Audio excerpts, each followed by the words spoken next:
देखिए भाई, वायसराय जो पद बना है, ये वायसराय का जो पद था ये कब बना था? 1858 से, यानी कि 1857 की क्रांति के बाद जब भारत की शासन सत्ता की बागडोर ब्रिटिश क्राउन के हाथ में गई, तो ब्रिटिश क्राउन के हाथ में जाने के बाद जो गवर्नर जनरल का पद था उसको समाप्त कर दिया गया और एक नया पद बनाया गया जिसको नाम दिया गया वायसराय का। ठीक, अब सवाल ये बनता है कि भारत में पहला वायसराय, ध्यान देंगे, भारत में पहला वायसराय और अंतिम गवर्नर जनरल क्या बनेगा भाई?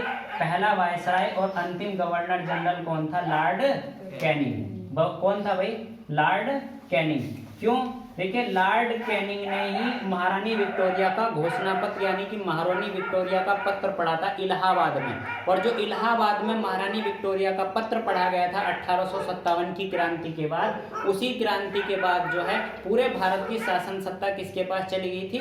ब्रिटिश क्राउन के पास चली गई थी। कंपनी के शासन का अंत हो गया था। अगर आपसे सवाल पूछा जाएगा कि कंपनी के शासन का अंत कौन से वर्ष हुआ, तो आंसर क्या होगा? 1858 में कंपनी का शासन खत्म हो गया और ब्रिटिश क्राउन शासन चल गया। तो इसी के बाद सवाल ये बनता है कि पहला वायसराय लॉर्ड कैनिंग और अंतिम गवर्नर जनरल भी लॉर्ड कैनिंग, ये लॉर्ड कैनिंग के नाम पे उपलब्ध दी जाएगी। तो देखिए, एक सवाल ये बनता है कि 1857 का जो विद्रोह था वो किसके काल में हुआ था? तो 1857 का विद्रोह भी लॉर्ड कैनिंग के काल में हुआ था। बिल्कुल क्लियर बात। चिन्ह क्या था 1857 की क्रांति का?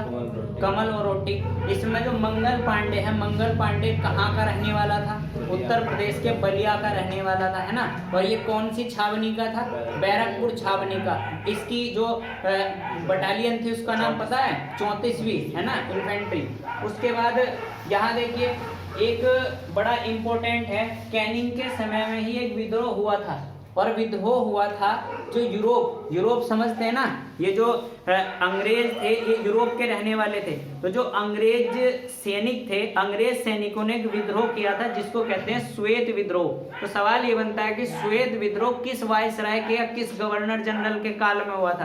आंसर क्या होगा? श्वेत विद्रोह हुआ था लॉर्ड कैनिंग के काल में। और श्वेत विद्रोह ऐसा विद्रोह था जिसको करने वाले यूरोपीय सैनिक थे, यानी कि ये यूरोपीय सैनिकों का विद्रोह था। चलिए, उसके बाद देखिए, व्यपगत के सिद्धांत को इसने समाप्त कर दिया। ये बताइए, व्यपगत के सिद्धांत को लेकर कौन आया था?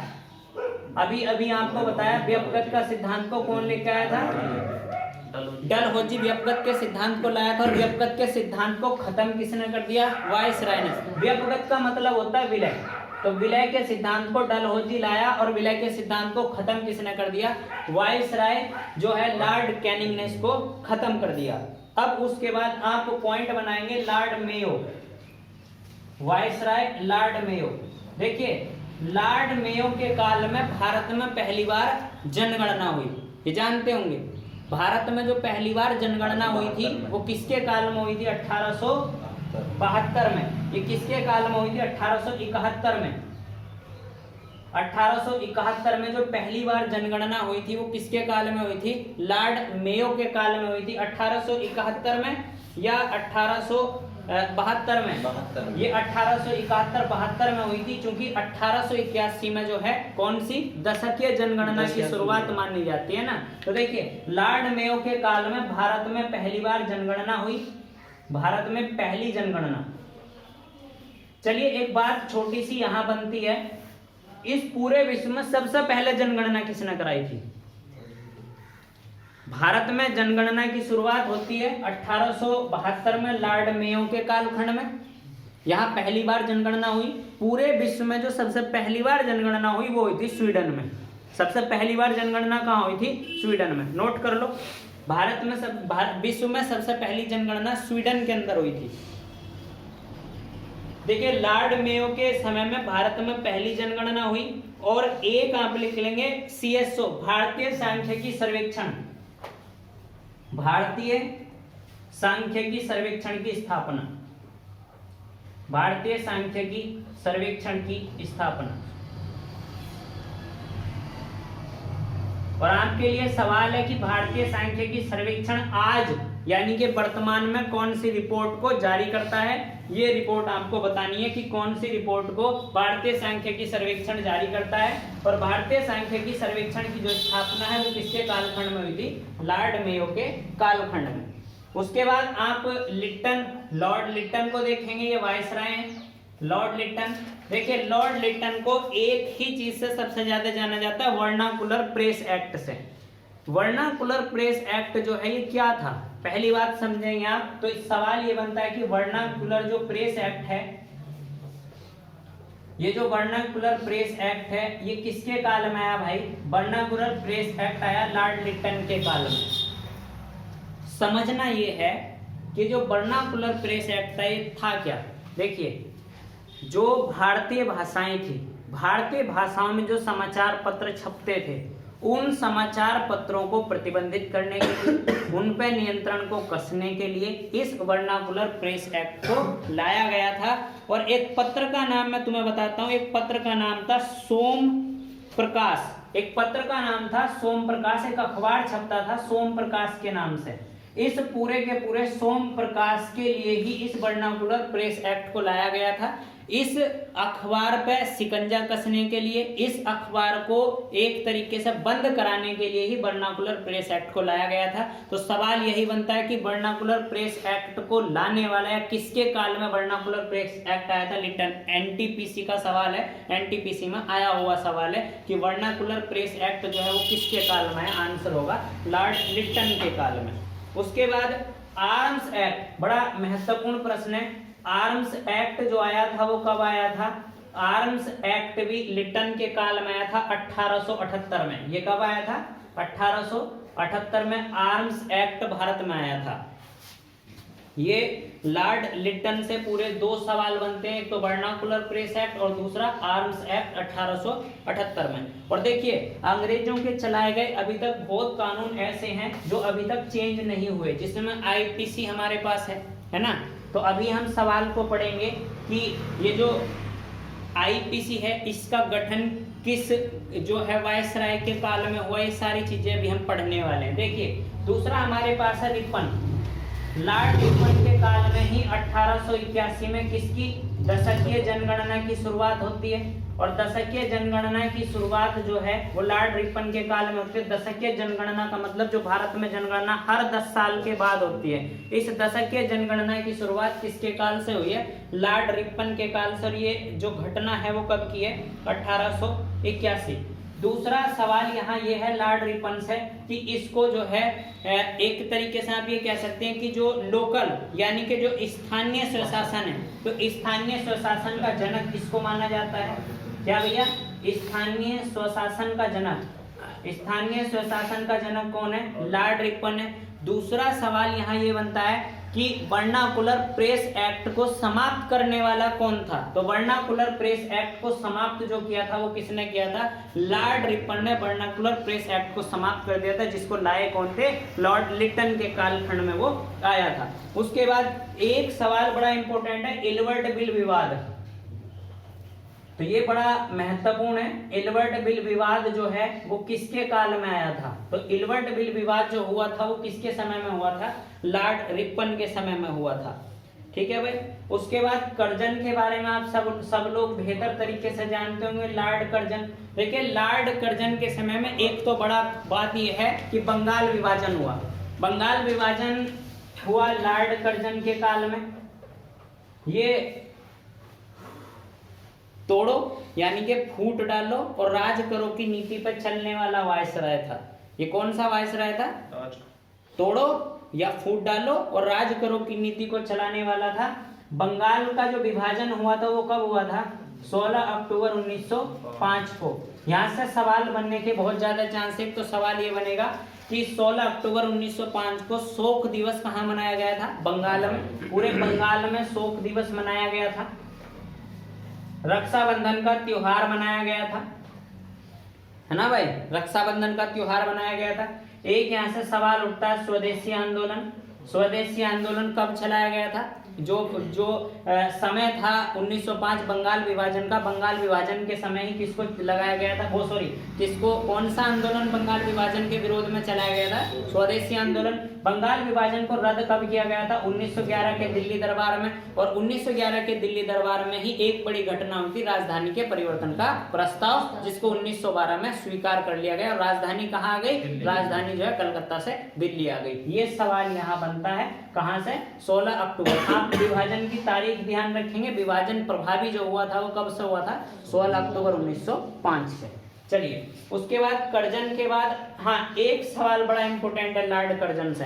लॉर्ड कर्जन से एक सवाल इंपॉर्टेंट ये बनता है कि भारत की जो पुलिस व्यवस्था है उसमें जो सीआईडी है, सीआईडी समझते हैं ना, सीआईडी की जो देन है या सीआईडी जो विभाग बनाया है, सीआईडी जो ब्रांच बनाई है, ये ब्रांच बनाने का काम जो है वो किसका है? लॉर्ड कर्जन का है। और 1904 में, है ना, 1903 में जो है सीआईडी बनाई गई थी। और 1905 में रेलवे बोर्ड बनाया गया था, 1905 में रेलवे बोर्ड बनाया गया था।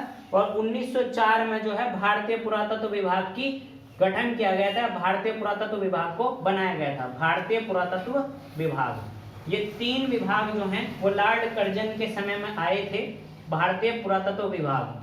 कौन कौन से? 1903 में आई सीआईडी, 1904 में भारतीय पुरातत्व विभाग, और 1905 में जो आया वो कौन आया भाई? भारतीय रेलवे बोर्ड। यानी कि रेलवे बोर्ड की स्थापना जो की गई थी वो कब की गई थी? लॉर्ड कर्जन के काल में, 1905 में। उसके बाद एक सवाल आप ध्यान रखेंगे, इरविन, लॉर्ड इरविन। देखिए, इरविन को तो आप समझते होंगे, गांधी इरविन समझौता। कौन से वर्ष हुआ था गांधी इरविन समझौता? 1931 में। और गांधी इरविन समझौते के आधार पर एक एक्ट आया था जिसको कहते हैं सारदा एक्ट। क्या कहते हैं? सारदा एक्ट। बस इतना सवाल इंपॉर्टेंट है कि सारदा एक्ट किस वायसराय के काल में आया था, तो आंसर क्या होगा? सारदा एक्ट को लाया गया था 1929 में, 1929 में इसको लाया गया था, सारदा एक्ट इरविन के काल में। फिर उसके बाद ये जो सारदा एक्ट था ये महिलाओं से संबंधित था, है ना? हाँ, ये विवाह से संबंधित था, विवाह की आयु को इसमें जो है बढ़ाया गया था, लड़कियों के विवाह की आयु को। ठीक, उसके बाद हमारे पास जो सवाल बनेगा वो बनेगा लॉर्ड लिन लिथगो से। ये सवाल इंपॉर्टेंट है, लॉर्ड लिन लिथगो, ये अंतिम है, इसके बाद बस एक पढ़ेंगे, लॉर्ड लिन लिथगो। देखिए, लॉर्ड लिन लिथगो का जो कालखंड है, जो 1939-1940 यानी कि दूसरे विश्व युद्ध का समय रहा है, वो किसका रहा है? लॉर्ड लिन लिथगो का। तो एक तो आप इसमें लिख लेंगे सेकेंड वर्ल्ड वॉर या दूसरा विश्व युद्ध किसके काल में हुआ है? जिस समय दूसरा विश्व युद्ध हो रहा था उस समय भारत में जो वायसराय था वो कौन था? लॉर्ड लिन लिथगो।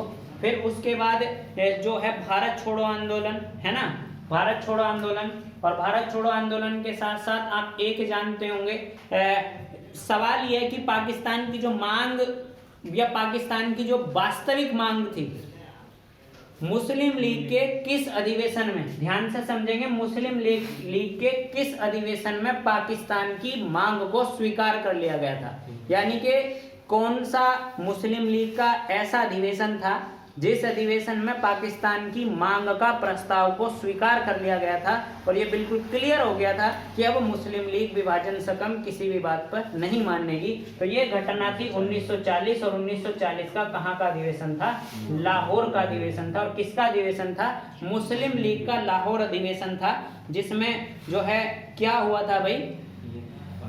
जिसमें पाकिस्तान की मांग के प्रस्ताव को स्वीकार कर लिया गया था। और इसी के समय में 1939 में कांग्रेस के अध्यक्ष पद से हटके सुभाष चंद्र बोस ने ब्लैक फॉरवर्ड की स्थापना कर ली थी। किसकी स्थापना की थी? ब्लैक फॉरवर्ड की। एक सवाल हमारे पास ये बनता है कि जब सुभाष चंद्र बोस, देखिए 1939 में पहली बार कांग्रेस के अध्यक्ष का चुनाव हुआ, तो 1939 में पहली बार जो कांग्रेस का अध्यक्ष पद के चुनाव में 2 व्यक्ति खड़े थे, तो किस व्यक्ति को हरा करके सुभाष चंद्र बोस कांग्रेस के अध्यक्ष बने थे? आंसर होगा पट्टाभी सीतारमैया को। और जब उनको हरा दिया, सुभाष चंद्र बोस अध्यक्ष बन गए, तो अध्यक्ष पद को बीच में छोड़ दिया गया। और अब उसके बाद अध्यक्ष पद को किसने संभाला? डॉक्टर राजेंद्र प्रसाद ने। और ये अधिवेशन कहाँ का अधिवेशन था? त्रिपुरी अधिवेशन था। और त्रिपुरी कहाँ पड़ता है? मध्य प्रदेश में। ये मध्य प्रदेश में एक जगह पड़ती है, वहां का अधिवेशन था। फॉरवर्ड ब्लॉक हो गया। उसके बाद हमारे पास है माउंटबेटन। माउंटबेटन, देखिए ये ऐसा कह सकते हैं कि ये स्वतंत्र भारत का, ध्यान से समझेंगे, ये स्वतंत्र भारत का पहला अंग्रेज वायसराय है या अंग्रेज गवर्नर है। बात समझ में आ गई? क्योंकि भारत जो है 15 अगस्त 1947 को आज़ाद हुआ और उस समय पे भारत का जो गवर्नर या भारत का जो वायसराय बनाया गया वो किसको बनाया गया? माउंटबेटन को। तो स्वतंत्र भारत का पहला अंग्रेज वायसराय या अंग्रेज गवर्नर जो है वो कौन था? माउंटबेटन था। उसके बाद चक्रवर्ती राजगोपालाचारी आए, है ना। पाक विभाजन या भारत विभाजन जो हुआ वो किसके काल में हुआ? लॉर्ड माउंटबेटन के काल में। फिर चक्रवर्ती राजगोपालाचारी आए और चक्रवर्ती राजगोपालाचारी अंतिम और भारतीय गवर्नर जनरल रहे। और आप ये मान लो कि भारत से वायसराय के पद को कब खत्म कर दिया गया? तो आंसर क्या होगा? भारत से वायसराय का पद कब खत्म हो गया? भारत से वायसराय, गवर्नर जनरल, ये सारी प्रथाएं खत्म हो गई। उसके बाद तो राष्ट्रपति बनने शुरू हो गए, है ना। सब लोग जानते हैं 24 जनवरी 1950 को भारत के जो राष्ट्रपति चुन लिए गए थे वो डॉक्टर राजेंद्र प्रसाद चुन लिए गए थे, जो संविधान सभा के अध्यक्ष भी थे, है ना। तो जब 24 जनवरी 1950 को चुन लिए गए तो आप ये समझ लीजिए कि 26 जनवरी 1950 को गवर्नर जनरल या वायसराय के पद को पूर्णतः समाप्त कर दिया गया और उसके बाद भारत में कोई भी गवर्नर जनरल या वायसराय नहीं बनेगा, ये खत्म हो गया। लॉजिक बिल्कुल क्लियर है।